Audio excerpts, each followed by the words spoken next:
Hello fame, இன்றைக்கி நம்ம எங்கே போக போகிறோன்னா திருவக்கரைக்கு தான் போக போகிறோம். அதுக்கு முன்னாடி செண்டூரில் ஒரு சாமி இருந்தாங்க, அவங்களையும் சாமி கும்பிட்டு வந்து திருவக்கரைக்கு வந்துட்டாச்சு. திருவக்கரையில் ஃபஸ்ட்டு எப்பயும் போல் விநாயகரை கும்பிடலான்னு சொல்லிட்டு போனோம். போயிட்டு விநாயகரை கும்பிட்டாச்சு. அப்புறம் அங்கேருந்து திருவக்கரை கோயிலுக்கு என்ட்ரி ஆகியாச்சு.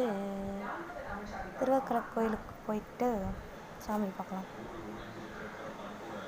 ஃபுல்லாக அந்த கல்லுலே சிலை, கோவில் எல்லாமே அவ்வளோ அழகாக இருந்துச்சு. உள்ளே போய் பார்க்கலாம்.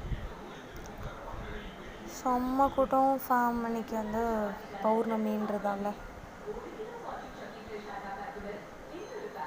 அப்படியே லைனில் நின்று சாமி பார்க்கலான்னு போயிட்டு சாமி பார்த்துட்டு வந்துட்டாச்சு. பாய் பாய் ஃபேம்.